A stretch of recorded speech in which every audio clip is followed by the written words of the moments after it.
Olá, minhas queridas, sejam muito bem-vindos de volta ao canal Leia Preta Leia, esse canal onde a gente sempre vai falar sobre literatura importante, empoderadora, significativa, e nessa linha de empoderamento, né, eu criei uma espécie de série de vídeos que seria o Leia as Pretas, né? Ou para ler Mulheres Negras em 2021, Leia as Pretas 2021, onde eu estou em que? Eu estou lendo um livro, ou mais de um livro, escrito por mulher negra, mensalmente, e mensalmente eu estou fazendo a resenha deles no canal.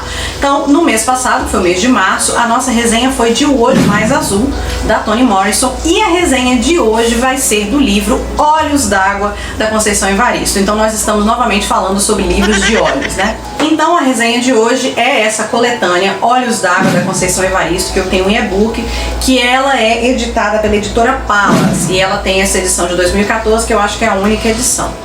Então, minhas amoras e meus amores, acompanhem esse vídeo, aproveita aí, querida, e já deixa a sua inscrição aqui, tecla na inscrição, para você dar aquele suporte, né, pro projeto Leia Preta Leia, e também deixa o seu like, porque aí você mostra pra mim e pro algoritmo da dona YouTube que você gosta desse vídeo, que você quer assistir mais desse tipo de conteúdo. Também aproveita, já me procure em outras redes como Instagram e Twitter, e todas elas estarão conectadas aqui embaixo no cardzinho de descrição.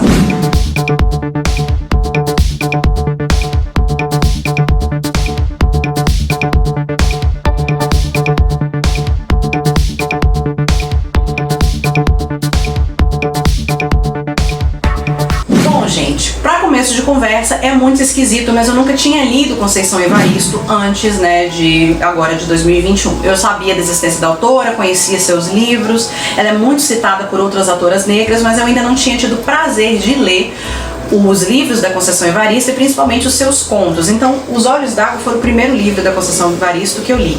E quero aproveitar vocês, como eu recomendo esse livro muitíssimo, porque ele é uma leitura pesada, assim, muito difícil, mas é uma literatura muito rápida, e eu acho que é muito significativa, principalmente para você que faz parte da branquitude e que quer, né, expandir para o seu pequeno manual antirracista da Djamila, né? E a primeira coisa é você começar a ler mais sobre pessoas negras. Então esse livro fala muito sobre a vivência, principalmente da mulher negra e da mulher negra periférica na sociedade. Então, se você quiser adquirir, vou colocar o link aqui de associado da Amazon para você adquirir esse livro, que eu acho que só tem e-book, eu não tenho certeza, mas não é um livro de preço muito alto, tá? E como eu disse, eu não tinha lido Conceição antes, e sinceramente eu não estava habituada com o estilo de escrita da autora. Por sorte, eu li Toni Morrison antes de Conceição e já estava assim um pouco mais acostumada com essa literatura mais crua, assim, mais verdadeira, né, com aquela coisa da crueza, porque a Toni tem muito essa crueza.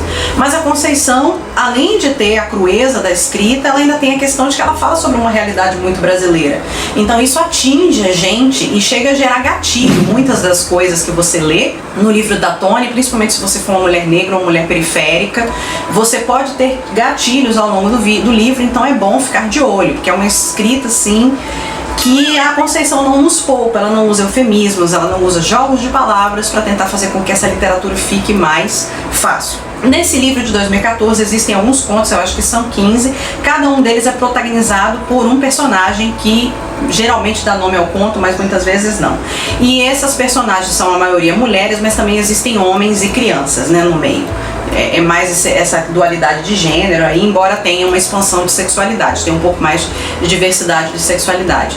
E os nomes dessas personagens são geralmente nomes que têm uma inspiração africana, né? Então são nomes diferentes que a gente não está acostumado muitas vezes na literatura. E outra coisa que eu não estava habituada com essa literatura da Conceição é essa coisa, né, da narrativa dela ao mesmo tempo ser tão poética e usar muitos neologismos, que ela cria muitas expressões novas, mas é ao mesmo tempo muito brutal, porque é uma narrativa que evidencia o enfrentamento da população negra como um todo, assim, como um grupo, né, como um coletivo, e vai falar de racismo, de desespero, de ostracismo, de esquecimento e de violência principalmente. Mas ao mesmo tempo, os contos de Evaristo também vão focar no amor entre homem e mulher, entre mulher e mulher, entre homem e homem, fala de trisal e fala muito do amor de mãe para filho, né, e filho para mãe. Então tem sim alguma coisa de doçura, de amor e inclusive de saúde mental, de amor consigo mesmo. E também tem uma questão de inspirar essa crença no poder superior e nesse poder libertador do amar ao próximo como a si mesmo, né? Ela se concentra muito nisso. E como muitas vezes o que acontece na nossa sociedade é que a população negra cresce muito sem amor, porque a violência é sempre muito prevalecente. E a tragédia, ela vai se misturar muito com a violência, porque aí a gente vai pela frase de Toni Morrison, né, no livro O Olho Mais Azul, que é: quem é violento ama com violência, quem é mau ama com maldade. Mas quem é esperançoso também ama com esperança, também protege os seus, também ama a sua raça e ama a sua coletividade e a sua, né, vivência. Então eu vou falar sobre o livro. Existe uma frase, né, num dos contos que chama A Gente Combinamos de Não Morrer, e essa frase é: minha mãe sempre costurou a vida com fios de ferro. E essa frase, ela vai permear, é uma frase-chave que permeia todo o turbilhão de acontecimentos dos contos da Conceição, né, e ela vai ficar muito, assim, existente na escrita da autora durante todas as páginas desse livro.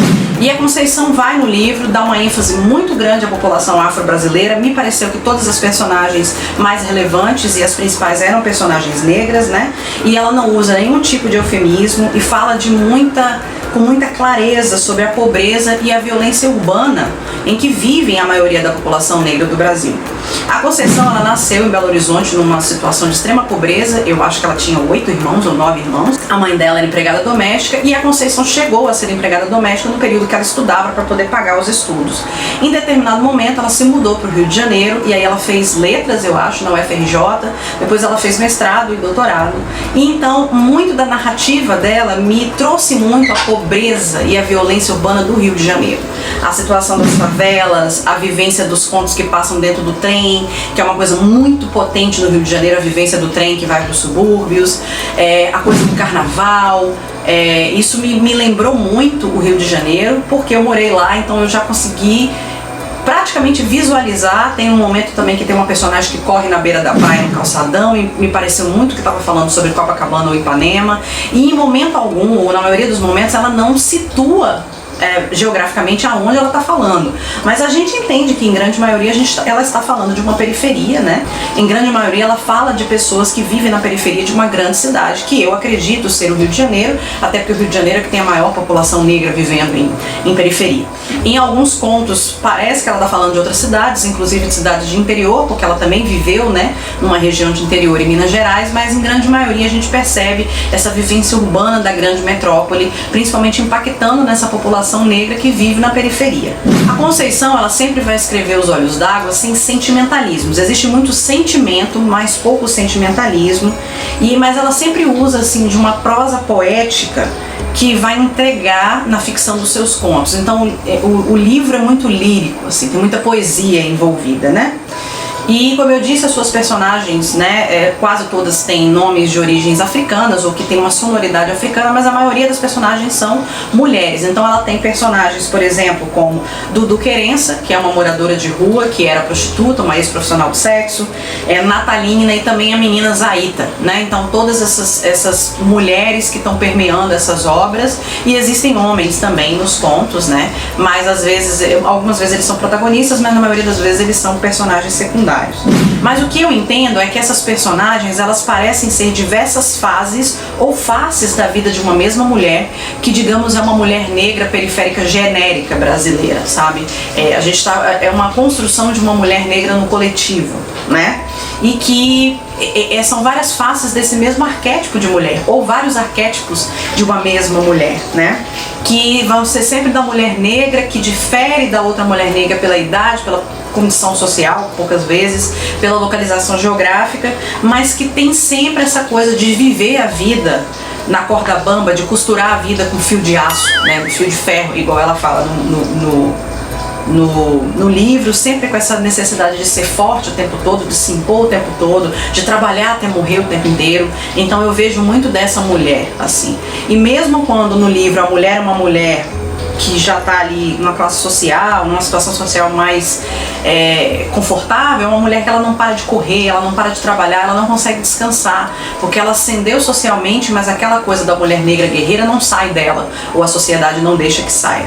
Mas apesar de todas as mazelas, a Conceição sempre vai insistir em mostrar o lado da beleza, do gozo, da celebração, só que ela também tem aquela coisa de quem lê Harry Potter e Game of Thrones, né, deve ficar abismado de quanto que as personagens são mortas nos livros. Só que diferentemente de Game of Thrones e Harry Potter, que é um enredo ali mágico, né, que as pessoas morrem em guerras, assim, assado, as mortes que a Conceição fala são mortes muito comuns, assim, é a violência policial, morre atropelado, é a pessoa que morre de overdose, é a pessoa que morre porque não tem o que comer. Então é muito realista essas mortes, é como se ela estivesse narrando a vida e a morte de pessoas que existem, que muitas vezes não tem nome, que a gente não conhece, mas que existem. Existe uma diversidade muito grande de assuntos, de temas dos contos, mas um que eu achei recorrente é a questão da maternagem, a relação das personagens negras da Conceição que se tornam mães. Então ela vai falar muito sobre a maternagem e também muito sobre a maternagem forçada, que é quando aquela que a mulher não tem realmente direito de escolha de ser mãe. Ela acaba se tornando mãe, faz o melhor que pode, às vezes abandona essa criança, às vezes ela foi abandonada, às vezes foi mãe na adolescência. E isso é muito exemplo de um conto chamado Quantos Filhos Natalina Teve, que foi um conto assim que me marcou muito, foi o conto que mais me marcou, que é um conto de uma moça chamada Natalina que teve 4 gravidezes. E eu digo gravidezes porque ela não teve necessariamente 4 filhos, né?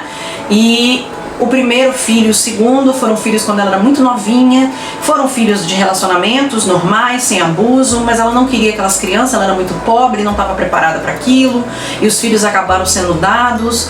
O terceiro filho, ela é engravida, ela é empregada doméstica na casa de patrões brancos, e ela é engravida para dar o filho para esses patrões, e só o quarto filho, que é vítima de uma violência, que é gerado numa violência sexual, é o filho que Natalina aceita como sendo dela, porque ele não pertence a mais ninguém. Ela não sabe quem foi a pessoa que a violentou, então aquele filho é dela só. É como se ela tivesse feito o filho sozinha e não era pra ninguém. Então a maternagem na cabeça de Natalina já tá tão confusa e é tão brutal esse conto que ele me marcou muito, assim, de como esses corpos muitas vezes femininos não têm escolha. E aí eu percebo uma espécie de advocação na minha cabeça pelo direito ao aborto, direito à interrupção de uma gravidez, de forma legalizada, segura, porque existe uma personagem no conto, Saprachedes, que ela é uma parteira que dá os chás ali pra mulher interromper a gravidez, mas é tudo feito de uma forma um pouco segura. Então ela tem muito medo de ir na Saprachedes. Mas é um conto que me marcou muito. A introdução do livro é escrita pela Jurema Werneck. E a Jurema, ela diz que a mulher negra tem muitas formas de existir no mundo, mas em sua maioria existe sempre um contexto desfavorável, que é um cenário de discriminações, de pobreza, de baixa escolaridade, subempregos, violência, violações de direitos humanos e muitas histórias de dor. E no cenário da vida da mulher preta podem surgir diversas possibilidades, mas elas podem ser ao mesmo tempo mulheres destituídas, desumanizadas, sobreviventes ou violentadas, mas também podem ser aquelas que tentam nadar com a corrente, tentam se adaptar, né? Aquelas que acham novos meios com muita criatividade de sair, de romper esse ciclo e de criar sobrevivência para si e para a família. E vai ser sempre uma mulher, a mulher negra, que descobre diversas formas de tentar se empoderar, de descobrir o seu poder, mesmo a sociedade tratando o coletivo da mulher negra de forma tão ruim. E é muito daquilo que a Simone de Beauvoir dizia, né, que a mulher era o outro do homem, só que ela estava falando da mulher branca. E a Grada Guilherme vai dizer o seguinte: se a mulher negra não é homem nem é branca, então ela é o outro do outro. Ela está ainda mais numa situação de discriminação e subalternidade em relação inclusive à mulher branca. Vou falar um pouco sobre o primeiro conto do livro. O primeiro conto é o que dá o nome ao livro, chama Olhos d'Água, né? E me parece um conto assim bastante autobiográfico. Me parece que a Conceição está falando sobre ela mesma nesse conto, né? Ela questiona nesse conto qual era a cor dos olhos da mãe dela e que ela fica se martelando na cabeça dela porque ela lembra tantas coisas da mãe e de atitudes da mãe, mas não lembra dessa característica tão simples da aparência da mãe, que era a cor dos olhos. E aí ela vai narrar todos os problemas que ela vivia com a mãe e como a mãe o tempo inteiro tentava resolver aquela situação, né? Como elas passavam fome e a mãe criava vários jogos para distrair ela da fome. Então a mãe arrumava um jeito para que a pobreza que eles vivessem fosse apenas a pobreza material e não fosse a pobreza de espírito, a pobreza de imaginação. Era isso que a mãe dela fazia. A mãe dela virava uma rainha na cabeça delas, mas ao mesmo tempo ela não consegue se lembrar da cor dos olhos da mãe. E aí ela fala: lembro-me ainda do temor da minha mãe nos dias fortes de chuva. Em cima da cama, agarrada a nós, ela nos protegia com seu abraço. E com os olhos alagados de prantos, balbuciava rezas a Santa Bárbara, temendo que o nosso frágil barraco desabasse sobre nós. E eu não sei se o lamento pranto da minha mãe, se o barulho da chuva. Eu sei que tudo causava a sensação de que a nossa casa balançava ao vento. Nesses momentos, os olhos da minha mãe se confundiam com os olhos da natureza. Chovia, chorava. Chorava, chovia. Então por que eu não conseguia lembrar a cor dos olhos dela? E mais pra frente ela vai dizer por quê. Minha mãe trazia serenamente em si águas correntezas. Por isso, prantos e prantos a enfeitar o seu rosto. Da cor dos olhos da minha mãe era a cor de olhos d'água. Águas de mamãe Oxum. Rios calmos mais profundos e enganosos para quem contempla a vida apenas pela superfície. Sim, águas de mamãe Oxum. Ou seja, o cor dos olhos da mãe dela eram olhos d'água, porque todas as lembranças que ela tinha era a mãe dela sempre chorando, sempre numa lamentação, sempre num sofrimento. Então ela não conseguia lembrar porque os olhos da mãe estavam sempre marejados de água. Mas nos próximos contos, a Conceição vai aí falar uma série de outras situações. Ela vai falar de samba, de carnaval, de trisal, de tráfico de drogas, de sexualidade, diversidade de sexualidade. Ela vai falar de prostituição, mas vai falar muito de amor também. Então existem muitos contos pesados no livro Olhos d'Água, mas existem alguns contos que vêm depois desses contos pesados que dão assim aquele respiro, né? Como diz o povo, aquele calorzinho no coração. Que são contos que têm uma lição bonita, que tem uma lição de menos sofrimento, que aí ela vai falar de outras faces da mulher negra também, que não estão apenas dentro do sofrimento. Bom, gente, era isso que eu tinha para oferecer para vocês hoje. Espero que vocês tenham gostado desta comentário / resenha do livro Olhos d'Água. É um livro que eu super recomendo.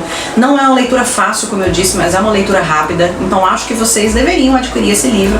Eu li esse livro em conjunto com o grupo Leia Mulheres, de Itabaiana, no Sergipe, e a gente fez até uma live, né, de encontro, que eu vou tentar colocar o link aqui, foi no Instagram das meninas. A gente fez uma live em que a gente discutiu esse livro e eu li junto com elas, e hoje eu gostaria inclusive de convidar as meninas aqui para assistir, né, e comentar aqui embaixo o que elas acharam desse livro também. A gente fez essa live tem mais de um mês, mas enfim, as minhas projeções de leitura são sempre muito mais longas, né? Além disso, quero convidá-los para conhecer o meu Instagram, @LeiaPretaLeia, que tem esse tipo de conteúdo e mais conteúdos ainda. O meu Instagram tá bombando, né? Tá aqui na descrição. Também temos o Instagram e o YouTube do Freemin, o meu segundo canal, que também estará aqui na descrição. E quero agradecer vocês por terem assistido mais esse vídeo. Me sigam na rede social. Fico por aqui e até a próxima segunda-feira. Então, querida, voltei aqui para te convidar para escolher um desses dois vídeos aqui para você assistir. Só tem duas opções, ou essa ou essa. Vocês vão parar? Enfim, assiste aí que minhas cachorras não vão me deixar gravar, tá? Escolhe aqui, viu?